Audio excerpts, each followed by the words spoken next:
the meeting for minute purposes.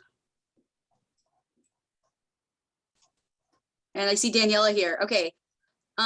So I kind of introduced you guys already, but Daniela, are you ready for minute taking? Yes. Okay, so we'll start the meeting for Clean Water Program Management Council for Thursday, November 18th, 1 p.m. And where's my participant list? Okay, there we go. That. And we do have a quorum, and I just sent an email to Bonnie Sharp from Lakeport, so she'll join on. And then I'll just run through the attendance. If there's anything different, let me know. So we have myself, program coordinator for County of Lake Water Resources. Marina is here representing the Watershed Protection District. Yes, Yeah. that is correct, and I am present. Okay. And then we also have Supervisor Eddie E.J. Crandall, also representing County Lake. Okay, good. And your alternate Bruno's here, Supervisor Sabatier. We also have Russ Kramer as alternate for Joyce Overton for City of Clear Lake elected official. That's correct. Daniela secretary provided by the Watershed Protection District. And then Michael Green is, or council member Michael Green is Maria Turner's alternate representing the council elected member for City of Lakeport today. Okay, and then we have Jocelyn, and she will be taking notes and contributing for the City of Clear Lake for today. And then we have a member of the public too, Betsy Kahn. I'm here. Okay. Hi, Jocelyn. Thank you. Welcome. Okay, so we'll start the meeting a few minutes ago. So let's say like 1:08, I think is when we started it. And we have our agenda. So item 1, item 2, we did intro, welcome.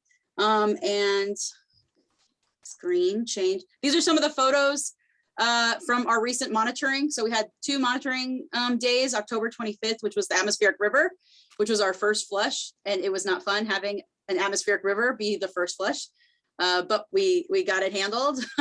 And then we also had an event on November 9th, and we went out and did some sampling there. So here's some examples of sampling going on in the field. We have Clear Lake here at the bottom on the right, Daniela, and then on the bottom left, we have our Lakeport site. And then we have our Lucerne, what is that creek? Our Lucerne site on the top right. I'm drawing a blank. Daniela, I'm drawing a blank. Morrison? Yes, thank you. Okay, so the first item is just to be familiar with the materials. These are the attachments. We have 5 attachments today. And then this is the agenda that we have here. And they're all available in the link, which is in the chat I just put in there. And just a reminder of the roles and responsibilities, because we do have a couple alternates here. And we reviewed this slide during our first couple meetings as a management council in 2019. So just to review some of the roles and responsibilities of the purpose of the management council for the Clean Water Program. And the management council used to be called the Stormwater Advisory Committee. And so things like program plan reviews, approval or changes of any ordinances, any updates, a lot of funding. So directing funding, approving budgets for specific budget or program items. If there's any funding needed or any research needed, directing funding for that. Today, we're going to be talking about maybe recommending some allocations for specific tasks for funding, creating and reviewing any resolutions needed, directing any work groups for anything specific. We're also going to look at meeting schedule for 2022 today, and then also provide a public forum to communicate any concerns when it comes to stormwater. And so just making sure this is all current on here, all for the representatives for primary, secondary, and alternates here. And I think that's all looks good. So attachment number 1, action item for this is item 3, is to approve the minutes from September 9th. And if anybody needs a moment, we'll take a moment to review, or if I can get a motion for approving those minutes, or if there's any needed edits.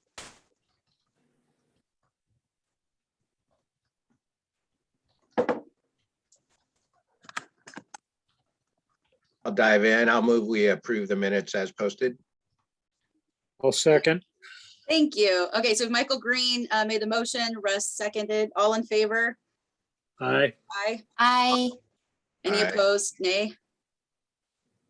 Probably want to roll call vote this stuff on Zoom, just even if you're not required to, it's helpful. So We haven't done it in the past, but we can start now in your chair. So let's go ahead and roll call. who would do that? Probably you, Angela. You would know who's here. So Okay. So Russ Kramer, Aye. Supervisor Eddie Crandall, Aye. Marina Deli-Jonas, Aye. Council Member Michael Green, aye, and myself, aye. thank you. All right, thank you. Okay, so minutes are approved. And item number 4 is consideration of any items not posted on the agenda. And I will let anybody, if anybody wants to cover anything for this, and then I will talk about the cash fire if there's. Yes, I see. Let's see if there's any open to members, and then we'll go to the public. Anybody have any numbers? Okay, we can go to our public member, Betsy. Thank you. I would like to ask this body to consider the issues related to the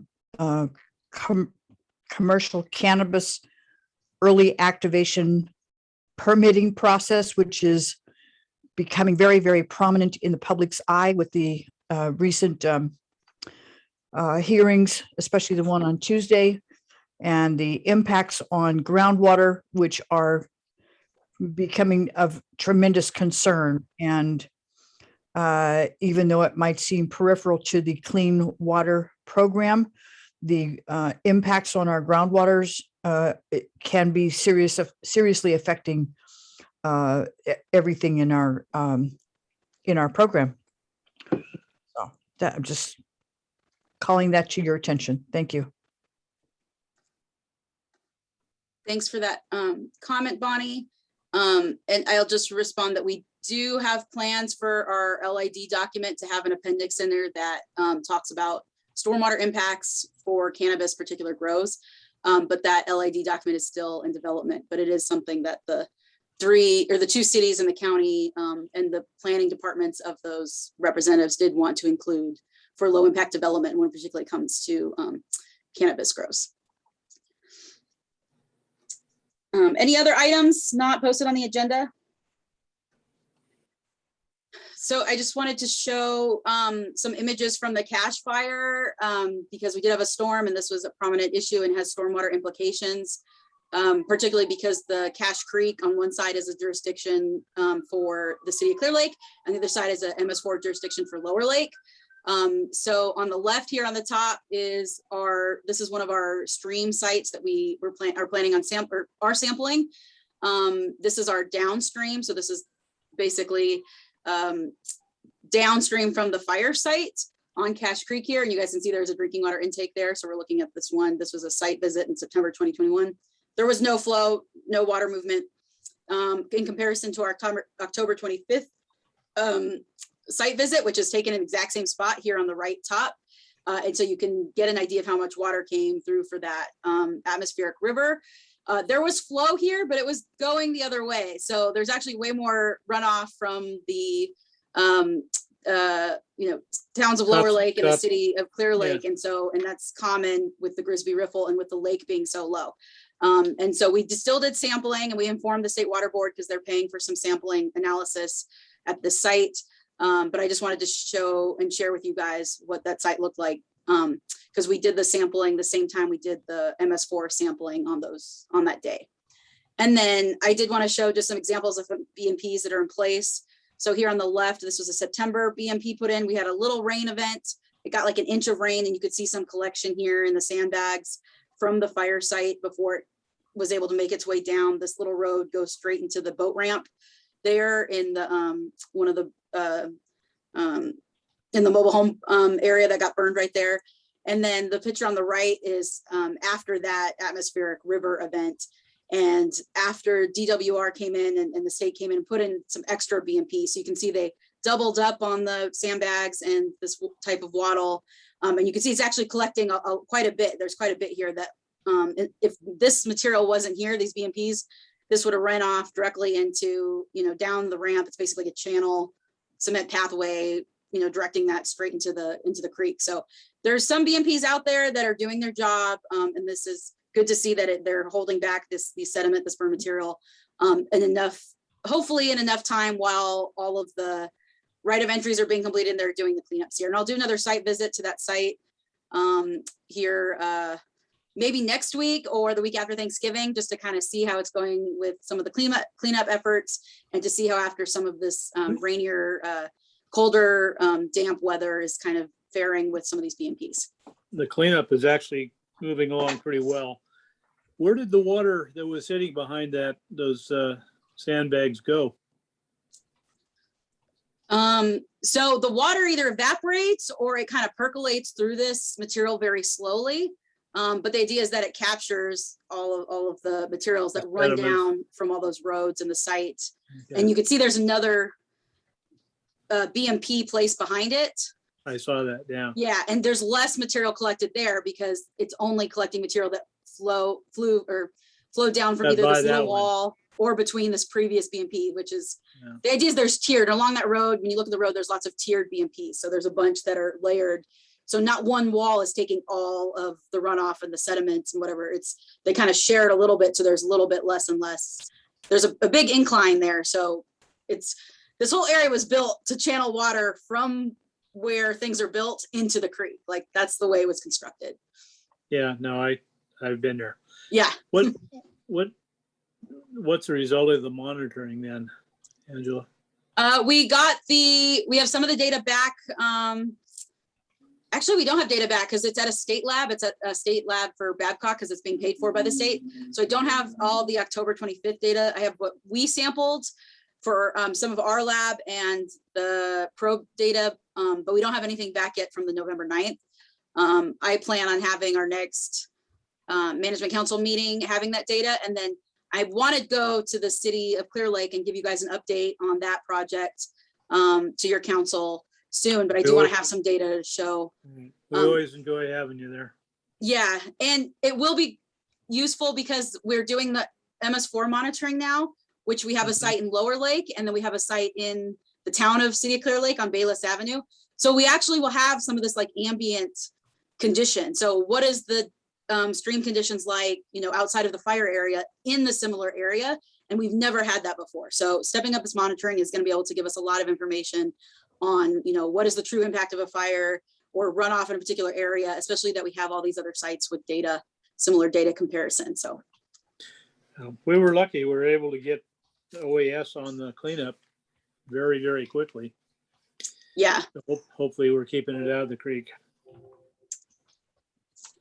yeah. Okay, is there any other questions or anything? I'll move on to the next item.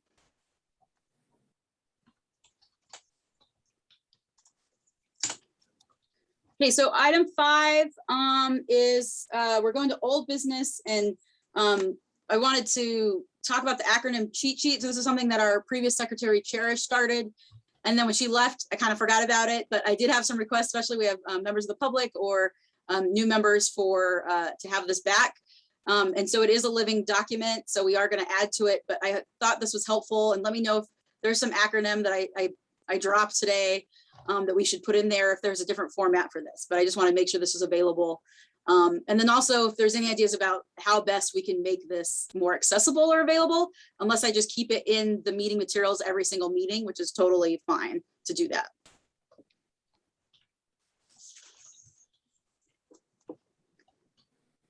Are those posted on the website? Right now I have it in the meeting materials. I think, and we were still building it when Cherish was here, so we didn't put it in a permanent spot on the website, but that's a great idea. So Daniela, let's make an action item for us to get it on the website, on the documents for the Clean Water Management Council, or I guess we could put it there or on the main page. Or you could just put it as text in a box. I mean, you know, you do it, whatever you can get on the website. I know that's an uphill battle on a good day, but as resource things, you know, obviously populating the website's a good idea when you can. So Yeah, it's getting very foresty in there. yeah, no, I know. think if we just put it on the main Clean Water Management Council site, but before the heading, Daniela, so we'll put it at the very top of the page and it'll be like stormwater acronyms cheat sheet. So someone can click on. I think that's a good spot. Yeah, for it. I'll look into where's the best accessible places for that on the website. Yeah, so hopefully this, oh, and there was an acronym that's not put in there, QUAP, but I don't know what that was. Do you think it was the quality assurance, the QAPP? I didn't know if anybody remembered what that one was for. That was the blank. Probably was QAP. I think I asked for the acronym cheat sheet last time. Yeah, thanks for bringing that up because Cherish had done this. It was a good idea and I just forgot about it. So thank you. Okay. The resurrection. Okay, so still an old business, 5B.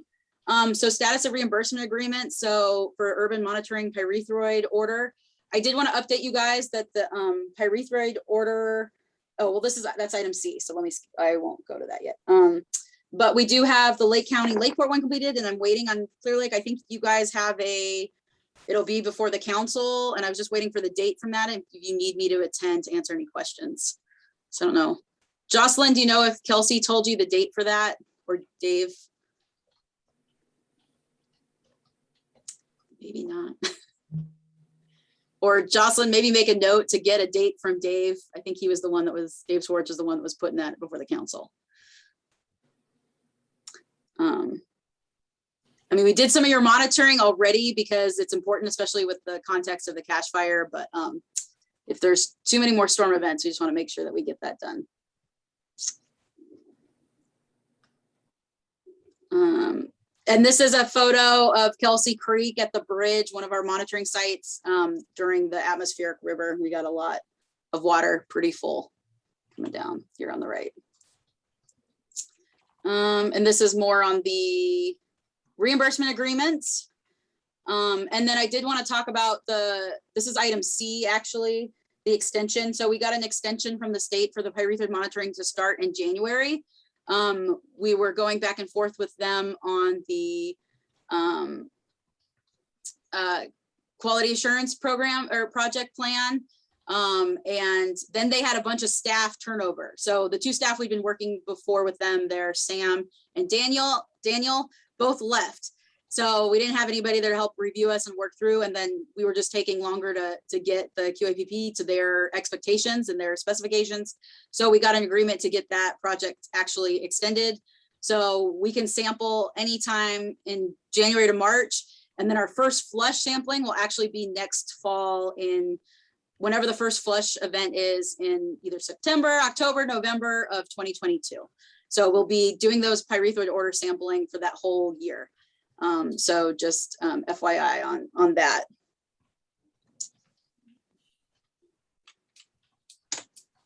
Is there any questions for that item? I'm going to stop sharing for 1 second because I want to see if I got a response from City of Lakeport here. It'd be good to have. I see our agreement was executed. I saw Clear Lakes hadn't been signed off on yet. Has that been signed since then? Not that I'm aware of. No, All that's right. what I was waiting. I know it's going before their council for approval. We're December 2nd, is our next meeting. All right. Is there an agenda yet for that? Probably not, right? No, it's way too No, early. there's not. Okay. Well, I'll between you and me, Jocelyn, let's get an email or remind Kelsey and Dave just to get a date. So if they need me there to answer any questions or anything, I can make sure and be available. Okay, that works. Okay. And to get it signed so we can continue doing monitoring for you guys. Because I won't give you your data until you get it signed. That wasn't too scary, I guess. Okay. Item number 5C, moving along. Update, we did get approval for a Blue Room Committee for our $1.6 million stormwater program infrastructure improvement project. And a big standout for this was that there was the partnership of the Clean Water Program as part of that proposal. And that was a big deal, was for that committee to approve this with this, that we have a history of working together, and that it meets a very real need, and that we can co-manage this resource. So thanks, guys. And just to reiterate the task for that, and the amounts that were budgeted. Task 1 was be the admin, program management, including some monitoring funds, about 180,000, doing an infrastructure assessment improvement planning. So we do have a federal infrastructure bill in place, but we're not ready for any shovel-ready stormwater projects, even though they're covered under that massive infrastructure bill. So getting together some assessment and plans. This task 2 includes engineering plans of high priority sites that can be retrofitted for stormwater upgrades.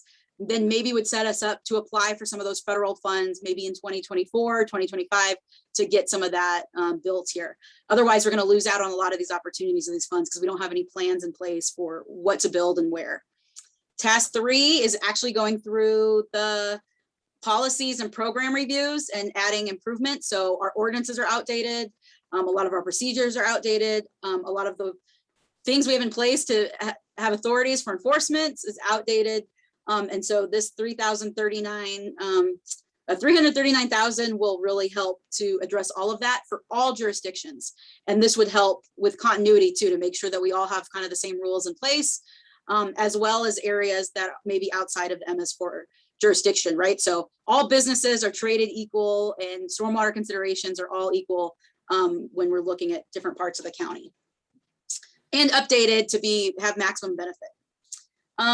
Task 4 was indicated to us by the Blue Room Committee that some of these funds might be available pretty quick because they're implementation funds and they can be ready from Prop 68 funds, which there's some allotted right now for these projects. So this is about 706,000 to implement our trash plan, as well as a bunch of other stuff that's in need right now. So we're excited about that. And then task 5 is to create this legacy for the whole stormwater program by creating outreach education materials, curricula for schools. We're going to have some interns for a couple years to help us create all these awesome creative materials, and to kind of put all of the stormwater stuff together. So really excited about all these tasks. And right now what I'm doing is communicating with the Blue Room Committee facilitator and the Natural Resource Agency to get more information together, so then the funds can be appropriated and allotted, and then distributed as we get all that stuff together. So are there any questions on this? And do we still have, I see Supervisor Sabatier here, but did Supervisor Crandall get bumped off? Looks like I was going to ask him, he is on the Blue Room Committee, so I was going to ask him if he had any, insider perspective or information on that, but it doesn't look like he's here. A text, he seems to have lost technology. Uh-oh. That's nice sometimes, though, to be disconnected. For Daniela, though, I would like to note Andrew Britton has joined for the City of Lakeport, presumably in place of Bonnie. I don't think he's her alternate. I know Jenny couldn't make it today. All right, well, I'm But just thank you for noting that note, noting yeah. that how that gets shown up in the minutes doesn't matter. I just wanted to note that we had staff here. Perfect, yeah. I think you'll add that right now. Thank you. And I think Andrew, he doesn't look like he has his mic, but he usually adds info to the chat. So make sure I keep checking the chat, Daniela. Let me see if I can pull it up to make sure. Zoom always cuts, as soon as you go to video and share screen, that gets rid of everything. Okay. So that was item 5C. So are there any questions about any of this? Oh, that was D, I mean. Yeah, no, Angela, but if I can do my little chair thing, because people are Yes. going to drop in and out, and because I'm only here because somebody dropped out, I want to make sure we get those action items up front. So if we need to juggle the agenda a little bit to do that, I would, for example, take a look at 7 and 9. Those are the action items, and then maybe I would come back to any report type items. Looks like we have Bonnie just joining, and we do have alternates for, we have Supervisor Sabatier is here, and then it looks like Crandall will just be getting back on. So I think Okay. we're still okay. We Okay, have, I'm signaling my shortness of time too. So part of it is selfish, just because I know I will have to be dropping off sooner than later. oh, So, okay. What time do you have to be out? So I can, I'm on my lunch hour, so as soon as we can plow through the action items, the better. okay. So we'll come back to. Oh, this is supposed to Sorry, be I'm item late. 7. Sorry. Hello. Hi. So item 7, this is supposed to be 7, not 8. Sorry about that. Is for approving Clean Water Program to apply for Clean California grant, particularly to implement some of our trash implementation plan. The grants, the guidelines will be released on December 1st, due February 2nd. The reason why we're asking for approval is because we want it to be written on behalf of the Clean Water Program and utilize some of these EOA remaining funds under our contracts with them. There's about 6,000 left under miscellaneous services that expire about January, February. And so we wanted to see if we could use some of that to have them help write this grant. Daniela and I attended the webinar today for this, and there's a lot of stuff there to apply for some grants. So we can't do that without help from EOA. So that's the reason for that action item for that. And if there's any specific needs from the different jurisdictions, we would like to schedule meetings with the stormwater coordinator. So that's Bonnie and Kelsey and myself to work with EOA to identify any needs for the Clean Water Program for this grant. So is there any questions starting off with this? How much is the grant amount? I mean, it's the upward ceiling is like, what is it, like 2 million, Daniela, or something? Yeah, it So what depends do on you- what kind of project. It depends what project. So there's non-infrastructure projects and there's infrastructure projects. So you don't have that pinned down yet, in other words. No, What do you think it's gonna be? we don't know yet what projects we would want. So EOA worked with us to do our project or our program assessment improvement plan. And so they identified a lot of the things that we don't have in place for that. So working with them would help meet some of those. So do we need more signs for picking up dog waste? Do we need, other signs about don't litter? Do we need, we want more creek cleanup days, things like that. That's all part of our trash plan. So we go through our trash plan, look what we need. But part of it would be to figure out what that might be. It wouldn't be, I would say it's probably not gonna be more than $1 million. It'd probably be somewhere in like the $200,000, maybe $400,000 range, I'm thinking. Just because the capacity of us being able to expend that grant. And I don't think it's gonna be infrastructure grant. We don't have any plans or requirements yet for any sort of infrastructure building. So it'd it'd be a lot of cleanup events, funds for contractors to pick up, clean up, things like that, I think. And then public participation, outreach, education, things like that. That's what I'm thinking, but that's why I'm bringing it up today. If there's any needs from the jurisdictions to start thinking about that, let us know. And then, we can start the planning, and EOA would be able to assemble all of it for us with that grant. That seems like a really short timeline, Yeah, especially if you're going to be reaching out to city staff for inputs on that. Has EOA offered any assurance they'll be able to turn this around quickly? So the only barrier with EOA is being able to get that interaction with staff or what they need to put together. We know it's a short turnaround, and the whole state has a short turnaround because they wanted to do this. It's a Caltrans project and everybody's under the same timeline. So we do have this the trash plan has items already identified for what we know, like what we have set goals for what we want to do. So there's stuff in there already to kind of work on. But if we want to go, apply for it together as Clean Water Program, and we have these funds left for this help from EOA, this might be an avenue to do that.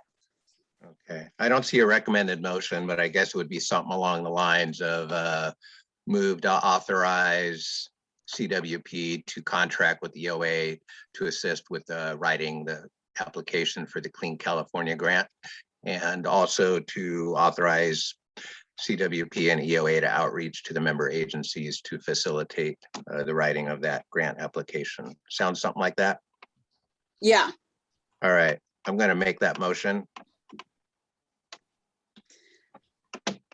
I'll second. All right, we have All a right. motion by Councilmember Green, second by Councilmember Kramer. Roll call vote, please. Russell or Councilman Kramer? Aye. We still do not have, okay, so Supervisor Sabatier is alternate for Supervisor Crandall. Aye. Councilman Green, Aye. alternate for Maria Turner, thank you. Bonnie Sharp, you there? Yeah. Aye. And Marina Delajanis, Aye. and myself, Angela DePalma. Aye. All right, and Bonnie, I apologize for throwing you under the bus so quickly, but that's what we do. All right, okay. How did you throw me under a bus? Is that it for that item? Yeah, and I will just say, we will have a meeting with EOA and talk about this, and they're very honest. If they say we can't put this together in time, then we'll relay that to the rest of the team. We've had that before with another issue, so they're very good about communicating what's realistic and what's not within the capabilities. Excellent. Okay. And again, if I can suggest skipping just to keep things moving, how about we move to 9A? We can move to 9A. I set up the presentation, so it's set up 9, but we can move, we can go. It still has number 8, it's supposed to be 9. So program sustainability. So in our 2019 agreement, we have these sections, and this was the agreement signed by all jurisdictions, particularly for program costs, to have a collective budget to accomplish program costs. Like maybe it's for applying for a grant on behalf of us, or it's doing a training for all of us to benefit, like an oil response training, or construction training, or working on LID documents for all of us. So there's things like that that have mutual program costs. And so this is part of our agreement. But to get that, to accomplish some of these things, we need basically a kind of a full-time coordinator to kind of put it all together. I am invasive species program coordinator. I've been doing this task, but I'm not able to fully expel funds that are granted to us for my official title, because we're getting overburdened with stormwater stuff because the program is expanding.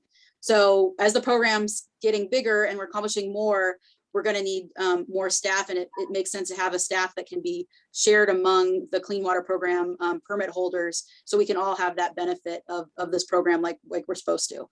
And some examples are, there are stormwater program coordinators out there for other counties, other cities. So to have Lake County not have a designated stormwater coordinator for our Clean Water Program is very unusual. And so that's what part of this action is to kind of get support from the Clean Water Program to invest in a coordinator for that. Now I have another slide. This is only county staff. So in the agreement, it says the Watershed Protection District will do the administration of the meetings. But we've been doing a lot of other work related to this program. So we had our accountant do a little, Jackie, she's awesome. Thank you, Jackie. Put together what we've done so far on this. Now, keep in mind, we're not at the full capacity that we should be for this program. There's a lot of other stuff that we should be doing for the stormwater program to be in compliance. But this is like the time breakdown for the last year of what we've done. This is between time with Daniela and myself, because we both work on stormwater stuff. But this is kind of how it's broken down. And you can see there's a lot of time spent planning, research, reporting. And this was our hours so far. There are some other things that are included in this, like that would be stormwater related, that aren't aren't necessarily reflected in this because they're buried in other grants type things. But this is a good gist, a good idea of the time spent so far, at least for county side. So this is a new position you're requesting. It's a new position, and there's some description. I did want to show that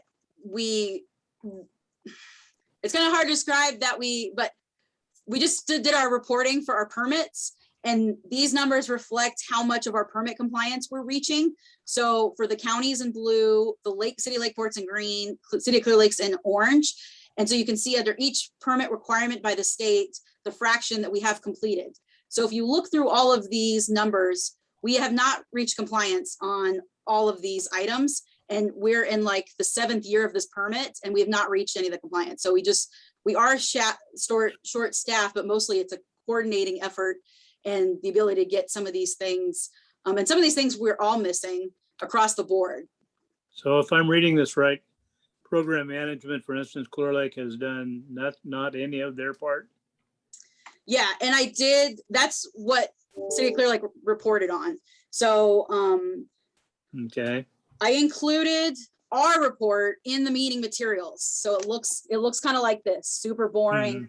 It looks like a hideous spreadsheet, but it does go through and itemizes all the expectations of what we're supposed to do to be in compliance with our stormwater permit. And so basically we just counted the number of things that we replied yes to versus the total number of things that are there.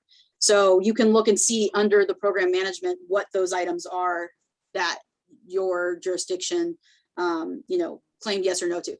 The one in the meeting materials is just Lake County, but I can totally, the reports are all public. They're available on smarts, public users, the public can download them. And I can also amend the Lakeport and Clear Lake to the meeting minutes after this meeting if you guys want that. We will, or you can just send them your representatives. So that kind of ties into this because there's a need for, we're not meeting compliance and there's a need for that. And it's better to have a coordinated person that can help the jurisdictions do that. And then we can administer a cost share for that position. And it keeps continuity. So how much is the cost of that position? Right. So I haven't figured out exactly what all that would be, but there's different ways we can look at it. So what we've done in the past for when we've done cost shares on reimbursement agreements is we've done something like this, where we've had a population-based and area-based, or we've done both. We combine both. So there's like some rate based on some amount that we would apply. Now, there's also something that we could add to this, which we can talk about and figure out and present at the next meeting if the board is, or if the management council is approving of exploring or investing in a full-time position for this program. Is there some things that we would split evenly, like all thirds? So if it's something that's specifically for administration or the meeting, that would be split third. So I might add that to this. So there would be a column that would have a 3-way split, and that would contribute to the factor of the cost. Now, these numbers, I have to double check. This is based on the public information for a county program coordinator in water resources. I don't know if that would be the best place for this. There's also, technically our stormwater ordinance is managed by planning department, but it technically might be a public works position. We'd have to explore that if the council wants this position and approves it. We would do the work to figure out what that would be for the next management council meeting and present that to you guys. But I did rough estimates based on what we've spent. And then I estimated that we are only doing about 35% of what's actually needed. And that is based on those numbers that I presented to you for the compliance of the stormwater permit. So I averaged all those components and the amount we've actually completed, and we're only about 35% of what needs to be done. So that means the time we've put in so far, that 429 hours, again, just based on county effort. So I am not considering, city contribution, but if it would be a county position through the watershed protection district. So it wouldn't be a county of lake or water, it would be a watershed protection district position. There's this many hours that are expected a year, 1,226 for somebody to manage the program to meet compliance fully as estimated. The remaining hours and I got total hours from the officepublicmanagement.gov website. someone works in years 2,087. The remaining hours, 861, would be paid for by county because we have stormwater needs outside of the MS4 area. So this person will be working on stormwater program materials outside of the MS4 areas, therefore outside of technically the clean water program. It's important that that person does both of those things though, because stormwater running off from an unincorporated area county can run into a city jurisdiction or an urban jurisdiction. So it's important for that to all be cohesive. And that person be familiar with all of those tasks. So I estimated the range based on hourly salary. This is not including fringe or benefits. I haven't figured that out yet. We would be doing all of that, figuring out that fiscal analysis as needed for the next presentation or the next meeting. But so this would basically be the breakdown. And these numbers go up a little bit if you include a factor for split evenly time. So I think it goes up, like Lakeport goes up 5,000 and Clear Lake goes up, like they just go up a little bit with that factor. So it would be significantly higher than a standard 900-hour extra person, just for clarification. yes, can and see I that, don't yeah. know if a 900-hour person would be enough to do all this work, because it's estimated it takes the 1,226 hours a year to actually comply with this program fully. And one thing I didn't include in this was TMDL. I did not include any TMDL work in that because the assumption would be I've been working with a TMDL the whole time I've started my work here. I would continue with that program because that's to do with lake water quality. So I would help out with that. So I didn't consider any of that factor in there, but we spent a lot of time on TMDL stuff. And because it's a separate order and it has complicated issues. So I would still support that position with that aspect. So TMDL. So is this cost, the $30 to $37 an hour, is that fully loaded? No, I don't know if that includes benefit. I don't think so. Marina, I got this from the most recent human resources job descriptions, the hourly, salary. Do you know if it includes fringe or anything? So actual cost could be 30% higher or so. Or Yeah. 50% higher. Yeah. Depending on Again, how these much are you're- totally draft, and I only plopped it in the presentation yesterday. I was trying to figure out the math to kind of show you kind of how I figure out or start figuring that out and see if there's any input, if I'm forgetting anything, or if, you know, if there's anything I need to consider or. Well, a couple things spring to mind to me. So one is if it stayed under water resources, my question is this what do we currently have an MOU in place that we do cost sharing for the council's activities right now? No, the burden's all on Watershed Protection District. Because in our agreement, it says at least for the meeting, in the agreement, it says that the Watershed Protection Council will provide the meeting, the clean water meeting, but there is no cost share for any other admin. So when we develop a reimbursement agreement and we, you know, remind everybody to get it to their council and legal and do all that. And then we do the contracting with EOA. That's all on the burden of water resources right now. So this would help alleviate some of that. And, you know, yeah, I think that answers your question. Is that person available? What person? The person for this position? Oh, like, well, we would fly it like a regular position and get applicants. So okay, so that has so it would be a completely new hire. Right, and we would have to discuss, and this would require some meetings with some of the stormwater program coordinators like Bonnie and Kelsey and Adeline. Do we want engineering background to that? Because that would increase the costs for, you know, some engineer costs are for engineer, but there is engineering, you know, prowess needed for some stormwater activities. So, you know, so that would be a consideration for that if we require some sort of engineering background. Okay. If I can make a suggestion, so the graphic that's on the screen now is not included in the letter. So the proposed letter is at the very end of the agenda packet for those that are trying to read along.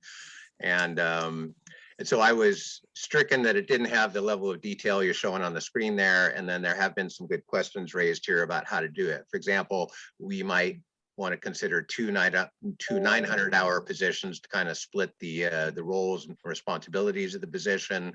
HR may have some strong feelings about that given our funding and staffing difficulties, period. And then if we are going to do cost sharing, probably our letter of support would indicate the need for an MOU to give effect to that. So I think you probably would have universal support of drafting a letter and moving forward with this. My question is it ready to rock and roll? Are we ready to bring this letter forward for approval right now? And based on my initial input, it's like, no, it's a very good beginning. So I want to laud everything that's happened here.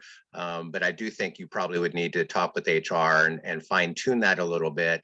And then in the ask itself, before you get 12 signatures on the letter of support, that we have that cost breakdown, that we spell out that there would be not just an agreement in principle, but the request would come with an actual MOU for the member cities to sign off on.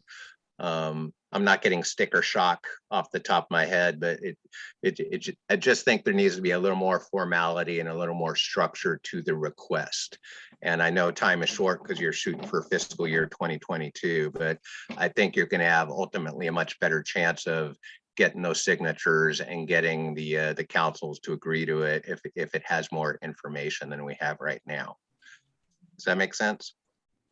Yeah, and the idea of the letter was to get an idea of support from the council for this position before we spend all the time figuring out what that, I guess, would be. But it seems like you want to know what all the details would be and what would be the specific task. Because also part of this would be just outlining the task of this person and this role versus still the staff within the jurisdictions as it pertains to the clean water program and stuff. So all those details, maybe as an attachment to the letter of support before it's approved and signed by the Clean Water Program Management Council. Does that seem like what you're saying?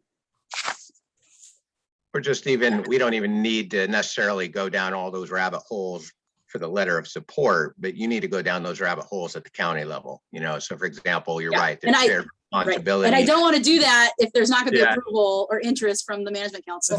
I I could be I spending think that time doing you're looking for stormwater stuff. support. Yeah.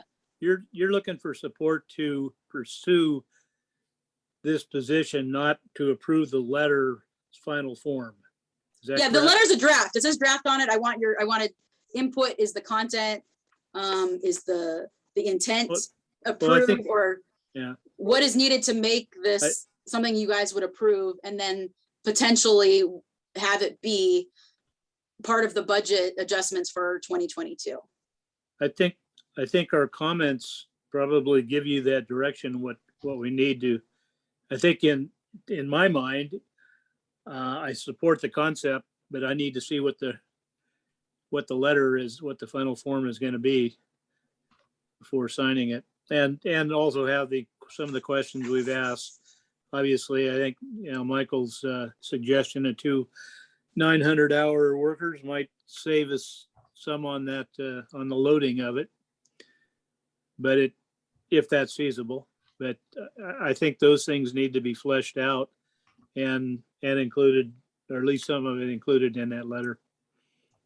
The only cautionary that I would give in regards to not having a full-time person and having 900 hours, though I like 900-hour people, believe me.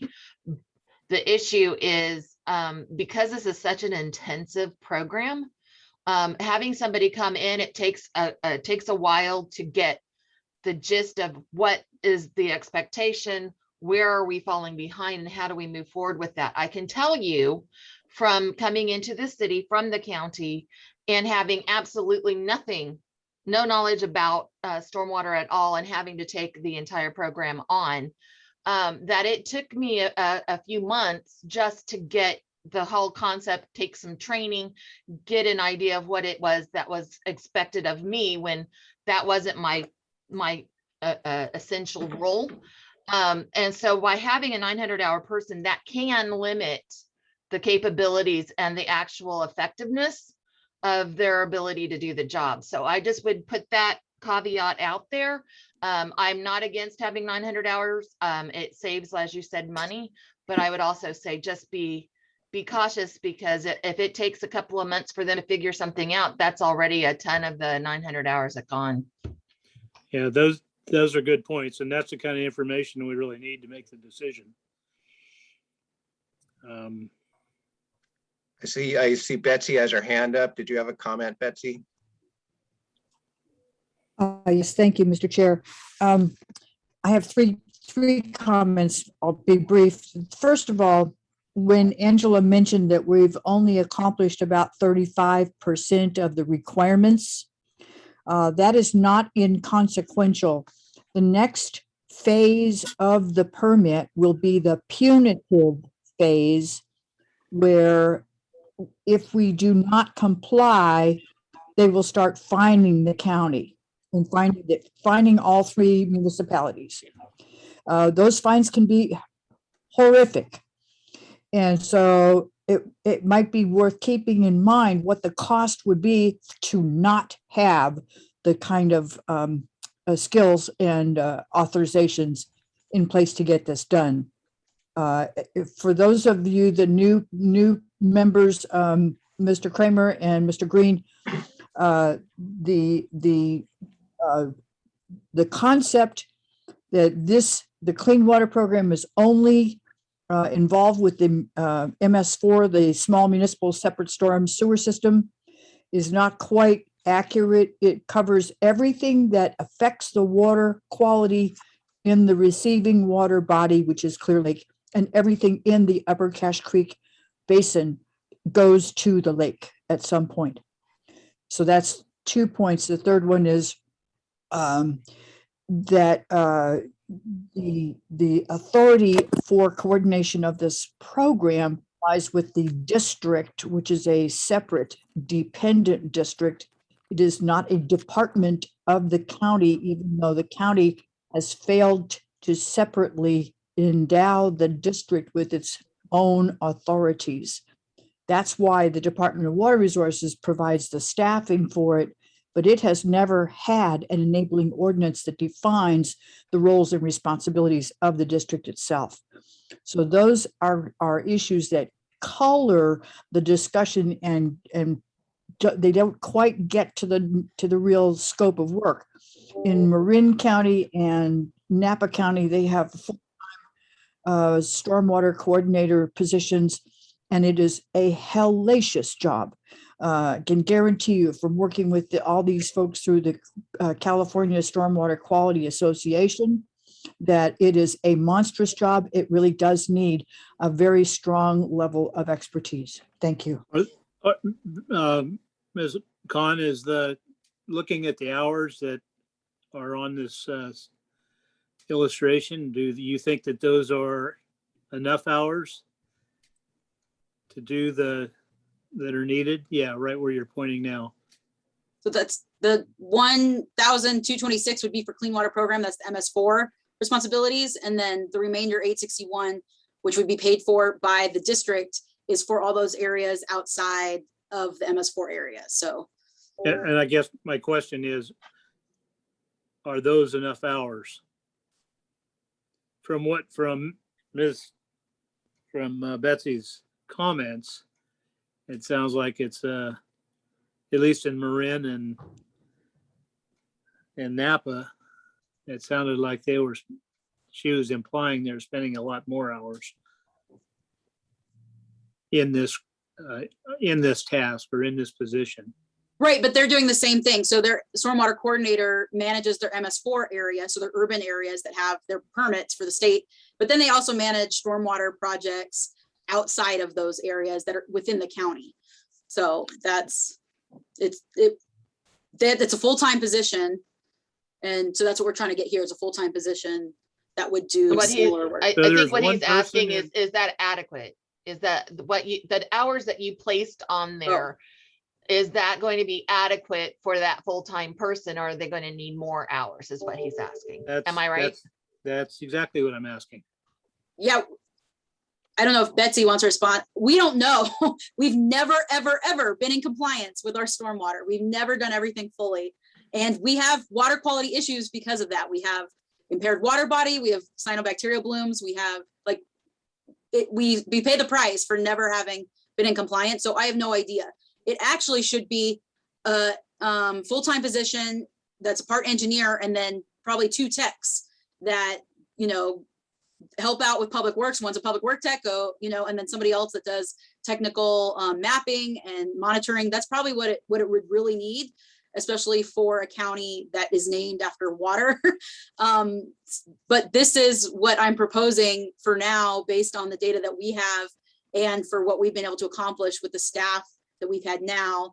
The next thing to consider is that there's another permit coming up, and we're gonna have to apply for a co-application.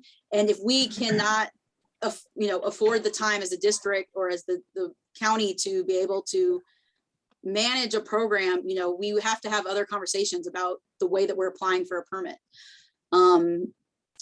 If we still want to do it together, if it's, you know, being co-applicants, which is a conversation for a different day, but this is trying to prepare for that. If we know we have the right setup for going into another permit cycle with other requirements. They're adding a whole bunch of other stuff of requirements into the next permit cycle for us too. I would just like to add, if I may, that this is supposed to be the solution for the big problem that everybody complains about, which is the water quality in the lake inhibiting tourism. That is right there, right in front. It's always been the big complaint. That's why the EPA study was done. That's why all these the erosion control programs are done. It's to help improve the water quality in the lake, and that would theoretically draw more tourists. So back to my original question. Is what you're proposing here adequate? I mean, I keep hearing Bonnie talking, Betsy talking, and it seems to me that, and even your comments, Angela, are, well, this is just the start of it. I'd kind of like to hear what the full picture is here. And obviously I'm new, so forgive me if I'm asking questions that the rest of you already know the answers to. So let's make a deal for the next meeting. Maybe I'll have some scenarios for you guys. I did this before for the Blue Room Committee. I had 3 different scenarios. So I had in a perfect dream world, if we can, you know, have everything that we want to make everything the best, comply with everything, have the best thing, we'll have scenario A, and then we'll have, in the bare minimum, just so we don't get audited and screwed, we'll do scenario C, and then I'll do one in the middle, scenario B, and see what that looks like for everybody. I will also say that we have money coming down. So we have this Blue Ribbon Committee money coming down. We have 1.6 million coming down, and that's for clean water program activities and stormwater activities. And there is coordinator funds in there, and I don't know how to utilize all those funds without having a central coordinator position, at least to use that and to coordinate all those projects. So part of this was also asking for and preparing for getting all that money that we're going to have 5 years. We're going to have to be spending it and someone to coordinate that. And, you know, we're maxed out right now, and it makes sense to have somebody that's gonna be on that project consistently throughout the whole thing. So, and that would save some of the costs for all of us, because some of that money is already included in there. And that's specifically for targeting these water quality issues that Bonnie, Betsy was talking about. Those are all the kind of things you want to see. Yeah. The whole picture of what you're going to be doing. If I can make some suggestions, part of them technical, part of them political, but part of it is, you're right, Angela, you don't even have this discussion unless there's some interest from the cities and the council that this is a priority.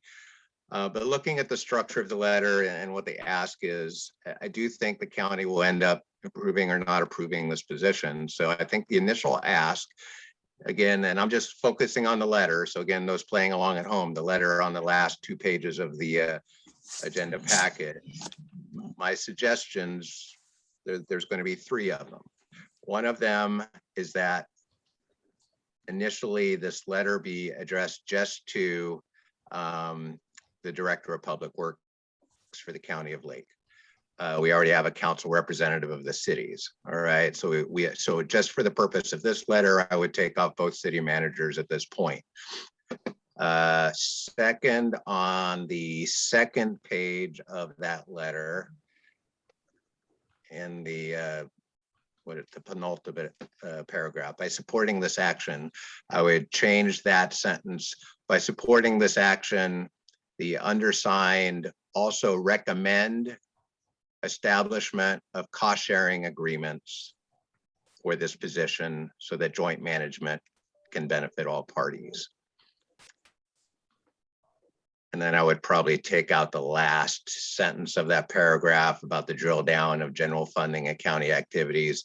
Let the county argue about that. We're just trying to recommend a general thing. And it also sounds like from staff, it was, although I'm sure the county will try to get you down to 2 900-hour positions, I felt a strong preference and recommendation that this be a full-time benefited position. And I think I can agree with that. So I don't want to like throw them a lot of ideas about how to split this particular funding thing among departments, because that's exactly where those 900-hour positions are going to come in. So so if we wanted to take action and just prime the pump, if you were, I think I would recommend moving ahead with a letter that was addressed just to the Water Resources Director that did mention that the undersigned cities would certainly entertain the idea of cost sharing for that in that paragraph we were just talking about. And then include as an appendix that cost breakdown that you shared on the screen. And if that's adequate direction to you, and if everyone has consensus for something like that, we could move ahead and see if we can get that letter prepared and signed right now. If there is consensus that we all need more work and need fresh eyes on it, we want to bring it back in February, that's fine. We may end up with a more polished ask, but we're going to be running right up into budget hearings and stuff like that. So even if it's a perfect ask, we may not have time enough to get it across the finish line. So it's kind of choose your poison. Would you prefer a and I'll put this on Angela, would you prefer an imperfect request be approved at today's meeting, or would you prefer time to bring back a more polished request at our next meeting? Marina, do you have a hand up? She's my deputy director, so she should have input on Yeah, that. and Michael, that was a great, two options there as you laid it out.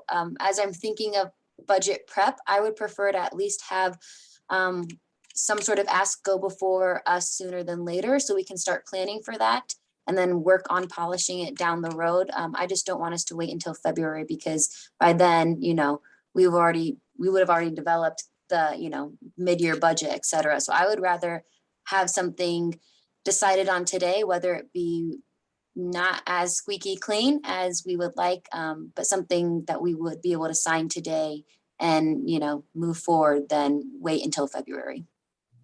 Is it when the next meeting's not till February? We have the schedule later in the agenda to approve, but we've made it's the middle month of every quarter, and it's the second Thursday right now. If we feel like we want to have the next meeting up in January, but then am I going to have time to put everything together? We have our TMDL plan due then. I think still the second week in February will be the best thing for us. I think the idea with the letter was to get interest from you guys, so I could at least show, the public works director, be like, hey, we're serious, we want this position. And then I could go to our fiscal coordinator and what would be the full costs with benefits and everything for that position. So then I could do the proper cost share and get all that specific info, so I can do all those MOUs and what it would look like to fund that position. So I have one question, and I'm sorry, I don't put my hand up because I can't find that stupid button. The thing that I would also ask is, if they are interested in a 900-hour person, is it possible at the same time that you're creating that full-time position to get that information about the 900, so they have a fully educated decision to make as to which would be of better benefit? Frankly, I can't manage a 900-hour person as a stormwater coordinator. Right. So I would take on a tech that just does stormwater stuff, but I don't need to ask you guys for that. We could do, you know, Right. we would ask for another cost share or a reimbursement agreement like we've been doing. But basically the reimbursement agreements you guys have already signed would cover the cost of a tech already. So I'm not interested in a 900-hour position. I'm interested in a full-time position like myself, but dedicated to stormwater for this program to actually make it work and what it needs to be. So if the committee is interested in, or the council is interested in some 900 position hours, we'll move on to the next item and we'll have to think about that and bring something back. I see your hand, Russ, but also Daniela had her hand up first. So sorry. Thanks. Okay. Yeah, I was gonna suggest, can the program coordinators, the stormwater program coordinators from each jurisdiction meet within the next couple weeks, kind of refine everything and then call like a special meeting in December just to go over the letter? That'd be a hard lift, to be honest. That's why I was thinking if we can bang it out today in whatever form it is, that's really our best approach. And I don't, you know, if the letter as it was written right now with the appendix with the cost share, if it went out just like that, I'm sure it would be fine. But I think it would be more targeted. I think it does probably fall on Scott's lap more than anybody. And I think the expectation in the letter is that the cities would cost share, but I don't know that we need to be shotgunning the letter to the county and the cities, since really the action item itself is with water resources, and that's where the ask is. Right. So I defer to you guys because you work there, and technically I still work at the county if I'm still employed. But how that would go, it just seems like even if you addressed it to the cities, you're not giving us enough information there to agree in principle to anything yet. So I think just putting it on Scott's plate and showing that the council supports it is going to be adequate to at least gauge interest. So is it Excuse me, enough? you say putting it on Scott? I'm sorry, go ahead. I think the idea of having the cities be addressed, and then because we are planning for cost share for this position, but by having your guys' signature, the council member signature, that's enough to for commitment for that cost share, right? So I don't need to have those city. I think your suggestions were fine and I can adjust those. And well, no, except we can't sign off on commitment to that because one, there's no MOU, two, the numbers are very fuzzy. And right, that's why the council letter was addressed to the city managers to be like, hey, we want the management council is interested in recommending and supporting this position, and we would like there to be a cost share agreement. And you as the public works director or the city manager, whoever it should be, that was part of it being a draft. I don't know who I should address it to. We want your support and you to be able to make the decision that yes, we're going to allocate money to cost share for this position. And then in the letter, it says we're going to work with staff to figure out what that would be. And we did plan on meeting with the program directors to kind of figure out exactly what the task list would look like and stuff for the cost share or MOU agreement that would then come at the next meeting before the budget hearing. So I think that was the idea for that. Yeah, Russ. Hey, first a question by Scott. Are you referring to Scott DeLeon? Yeah, sorry. Yeah. So, well, Scott represents a county, obviously, but each city also has a percentage in that, and Clear Lakes is a fairly significant one. So I would definitely want our public works director or Addie or whoever's the representative to be looking at that. But looking at the letter, the way it's written to the state, I don't have a problem with going ahead with it. Because it is a letter to our city managers, each of our city managers and the county representatives. So if that's what it takes to get this thing going, I can live with that. It's not committing us to anything yet. It's getting the ball rolling, as you say. So I after reading the letter again, I think it's fine to go ahead to get the thing started. And I would though like to see that cost breakdown that you showed on the screen included in an attachment on the letter, so we each have an idea of what that cost is going to be, and also with an explanation of whether that's fully loaded or not. All right. It sounds like a motion, Mr. Kramer. It sounds like almost a motion to give direction to staff to prepare the letter for signatures with the understanding that the cost estimate will be attached. I'll make a motion to approve the letter of support from CWP the countywide stormwater project coordinator position. Second, With the attachment? Yes, Okay. Any seconds to that motion? second, Second by Supervisor Sabatier. All right, let's do a roll call vote.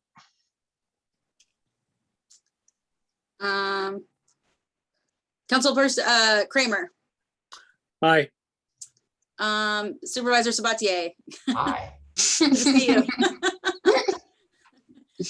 Marina De La Janis, Aye. Bonnie Sharp, I, am I forgetting? Michael Green, sorry, Councilman Michael Green. Aye. And then Angela Palma down, myself, I, All right. Sorry. thank you. No, I like having discussions.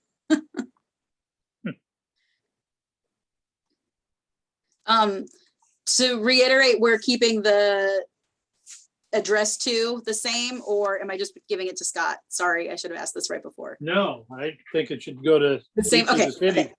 I just want to clarify for the minutes, Danielle. Yeah, I don't because think, I don't think the city of Clear Lake is gonna be happy with Scott making the whole decision. Yeah, I don't know, Michael, maybe you're fine with it for the city of Lakeport, but It's fine. I mean, we know where the decisions are gonna happen, so at least the initial decisions. Let me see, before I dive in the rest of the agenda, we did 7, right? yeah, we did, if you want to do an action item, you better go to 11. yeah, the next one is the meeting schedule for. Yeah, all right, 2022. let's jam through that, and then yours truly is gonna have to let you guys go quorumless if it takes that, but I do have like a real job, quote unquote, to do. So can we move to the last action item, and that would be 11. And my numbering's off on the slide here, but yes, this is it. So these are the proposed meeting dates and times for the Clean Water Management Council regular meetings every quarter. It's the middle month of every quarter, second Thursday. According to the calendar I have, it doesn't fall on council meeting days on if they Yeah, stick to their schedule. Yeah, our council would be the first and third Thursdays, so Yep. if those are the second Thursdays, then we're good. Okay.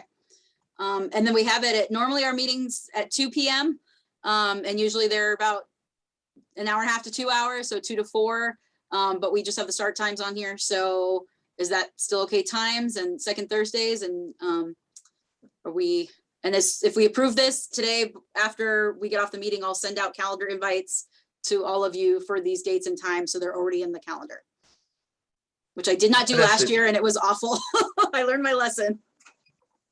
Just a real quick suggestion to follow up on that letter. I do think it's super important, and we may want to revisit it sooner than later. So for the first meeting of the year, I don't know if it's going to benefit anything at all or not, but moving the February 10th meeting up 2 weeks to January 27th would give us some time if needed to pick up that staffing ball and run with it, just in case the county or the cities want additional breakdowns or additional information. We'll have an opportunity to get that to them 2 weeks sooner. Not critical. Totally up to you, Angela, too, within your staffing needs and all that. But I'm just thinking that letter, if we get any traction with it, we do want to follow up with it sooner than later. I would like to move it up, but we have our big TMDL plan due in January. And we have if we're going to be applying for that clean water grant, that'll be due February 1st. And we also will have our pyrethroid sampling starting that month. And we usually, if the last few years have been an indicator, is when we have our big storm event. So our largest events are always in January. So I would want to move that up, but I feel like I'm going to shoot myself in the foot. Okay, let's not do And that. this is the conundrum with why we went this position. I'd like to make a motion to approve the 2022 schedule as presented. Second, Second by Sabatier. We have a first by Mr. Kramer, second by Sabatier. Roll call vote, please. Councilperson Russ Kramer, Aye. Supervisor Sabatier, Aye. Marina De La Janis, Aye. Councilmember Michael Green, Aye. Bonnie Sharp, I, and Angela De Palma down myself. Aye. Did I get everybody? Yes. Yes. Okay. So, okay, with that, I must bid my fond farewells. I appreciate the opportunity to come in and drive the agenda, being clueless as I am, and I hope we did some good. If I lose the quorum in my leaving, I do apologize, but I must go now. Thank you all. Thank you, Michael Green. I appreciate it. Bye. We just have two things to cover. Did anybody have questions about the new business item A, the annual reporting? And was there any input from, well, we don't have Clear Lake on there anymore, but You mean Lakeport? well, Lakeport, no, but the people I'm at Clear Lake here. that filled out their report weren't here, so they can't review anything. Bonnie, did you want to review anything about the report from Lakeport? basically, we did better this year than we did last year. And my hope and goal is that we'll do better next year than we did this year. But basically, you know, and I sent over a copy of the report to Angela in a PDF form. So if anybody wants to have that copy and can't get into Smarts, which is probably the least friendly, user-friendly thing I've ever used, then please feel free to either contact her or myself, and I'll be happy to email you a copy of our annual report that we submitted. But other than that, I don't really have anything to say unless you have questions.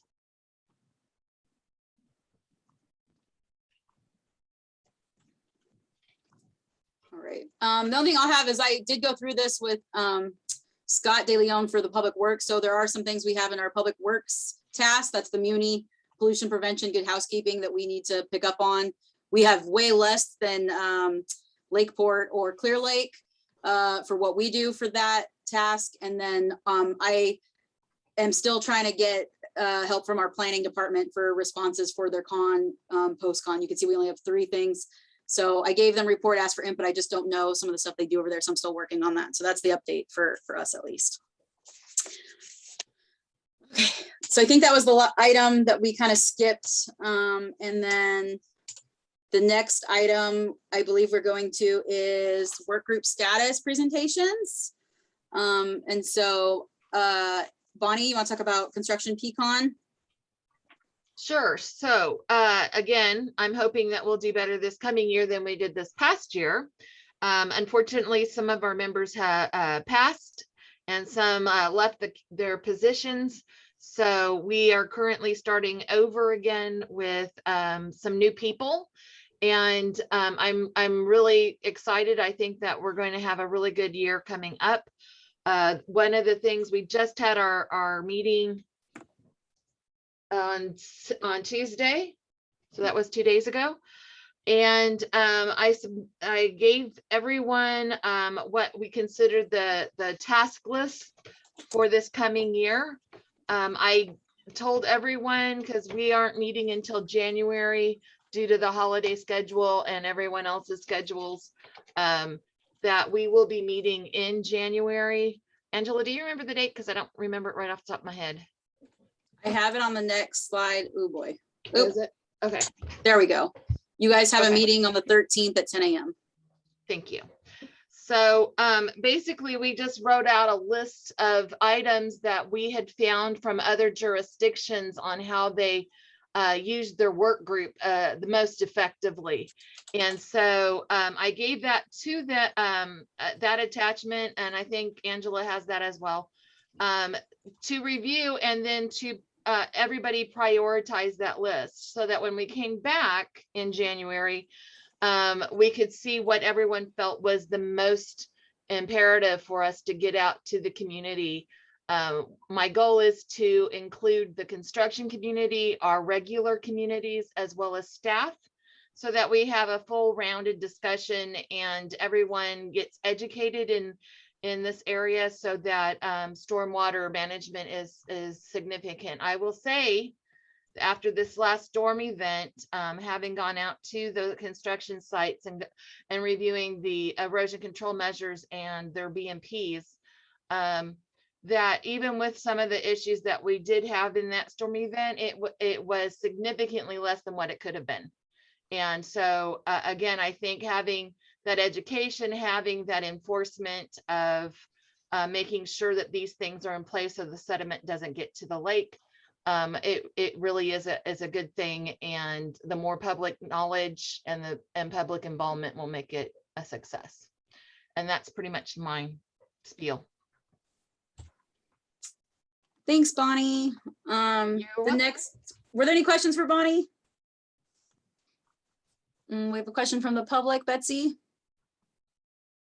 Yes, once again, I want to remind you guys about the amount of impacts that we are seeing in documented complaints about the early activation for commercial cannabis operations, such as the High Valley project that was reviewed on Tuesday. That project alone could be contributing major contamination from loosened soils into Schindler Creek. And I'd really urge you to see if we can't make some sort of an accommodation to work with those permits or the permittees, whatever it takes. Unfortunately, the county building division wasn't able to attend our meeting on Tuesday, but that is a wonderful suggestion, Betsy. I will address that at our next meeting. I'll add that onto it to see what other steps can be taken and how we can be more inclusive on that. Thank you. The next work group was Muni or Good Housekeeping, and that's coordinated by Clear Lake. They did have a meeting, and I think they have another meeting coming up on January 11th. And I think at their meeting, they reviewed items in there for the reporting that was due in October. And then the public education outreach and participation. So I have a PSA, and Supervisor Crandall's not here because he narrates that with me, but I wanted to show that to the group. While I get that set up, Daniela, did you have anything else to add to public education work group that we accomplished? No. We had 3 meetings, I think, during the last. I think I finally got the story map for stormwater up on the website. It is up, yes. And you reviewed it at one of our last management council meetings. So this is a very short PSA. We want to show it with you guys. I put the link in the chat too.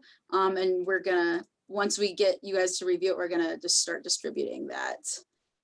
There's no major comments. Let me see. Okay, and I'm gonna share advanced sharing because I want it to be share sound, video clip. Okay, can you guys all? Except you're gonna start at 1:18. I'm not gonna do that. Spoiler alert, okay, okay. Welcome to Lake County, home of California's largest natural freshwater lake. Originally referred to as Habatin, meaning big water in native Pomo, is now known as Clear Lake. Clear Lake receives most of its replenishing water from creeks, streams, and stormwater. Stormwater is collected in storm drains, which are a part of a system that moves water from streets, gutters, and ditches into Clear Lake. Storm drains do not flow to treatment plants, meaning that any trash, garbage, sediments, motor oil, or other pollutants flow directly into creeks, streams, and into Clear Lake. Once trash or pollutants enter Clear Lake from storm drains, they are very difficult to remove, and most will remain in the lake forever. Keep storm drain systems clean and pollution-free, and remember, only rain down the storm drain.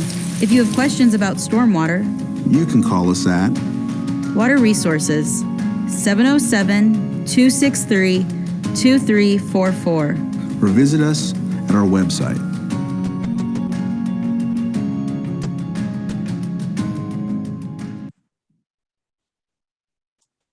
All right, I hope you guys could all see and hear that okay. So this is our video one, and we have a series. We're working on the storyboards now.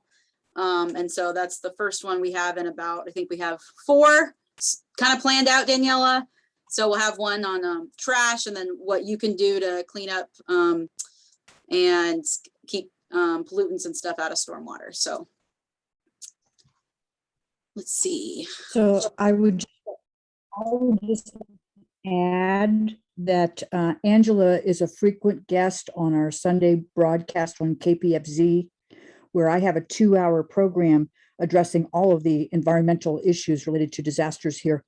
And when that's available to be played, I can play that on KPFZ programs as well. We can get that in there. I think even without the audio is very effective. Great, thanks for that, Betsy. That'd be awesome. Yeah, I bet you I can just get the audio file from Sam at county. So Daniela, can you make that an action item for me? And then we can maybe add, you can contact us on our Facebook at Lake County Water, because I think the video says at our website, but it doesn't give you any information. And then our link is really long, so. Yeah, if you want to update that and then get it to me, I'll get it to the programming people at the radio. Great. Yeah, I've sent several emails, so I haven't got anything, so I really appreciate that. So I thanks so much. Okay, last few things. Daniela, you have any updates on illicit discharge work group or trash? I do not have, and we did not meet because I just did not have the time to schedule and coordinate a meeting with flood stuff and stormwater stuff. But the next meeting will be in January. For county, we're staying on track for our trash implementation plan, and we completed our fall surveys, and I just have to map those. I can show the fall trash assessments were a lot better than the spring ones, so that's good to know. So I think COVID either kind of as it was winding down, there's less litter, and also in some areas, I know that in the spring I had encountered a few people that were just walking a lot more and picking up trash as they went on their walks. I'm trying to pull up my Excel spreadsheet.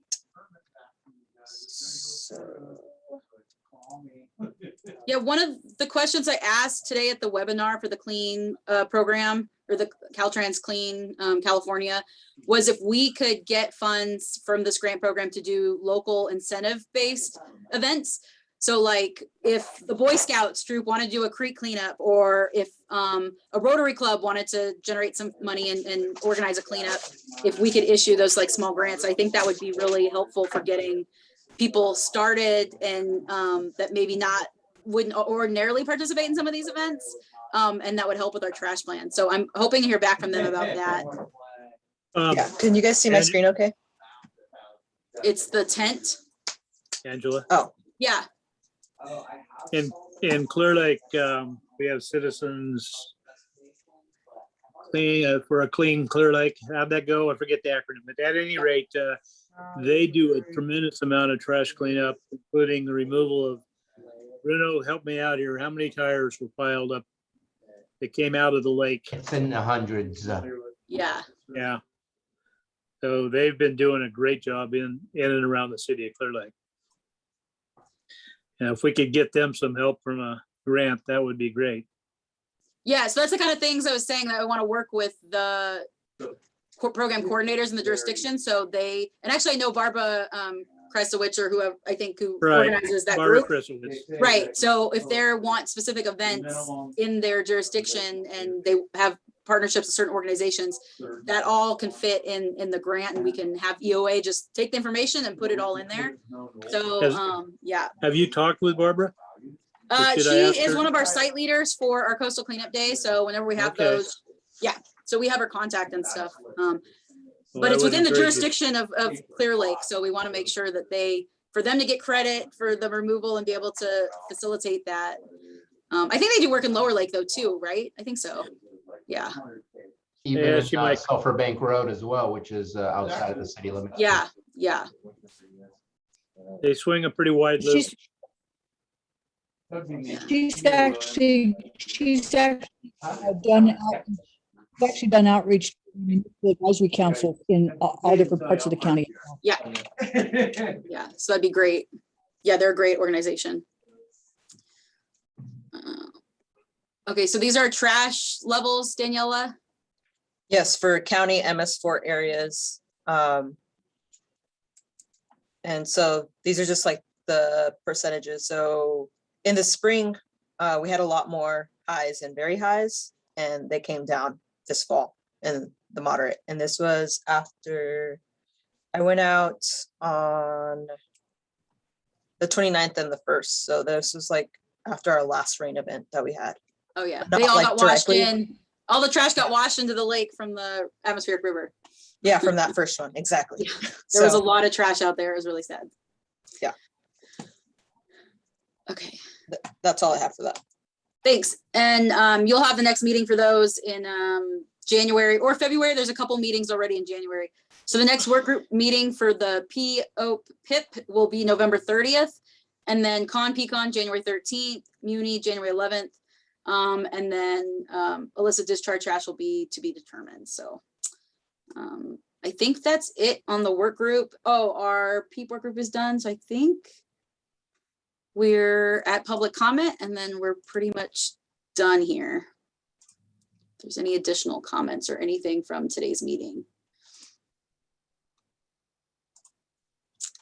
All right, so that's it. I can go ahead and make a motion to. I have- Huh? Angela, this is Oh. the public.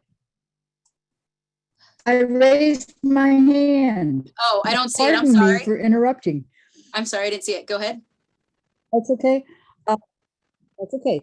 My question has to do with the current lake water quality impairments from the cyanobacteria and the lifting of the health orders from the public health department.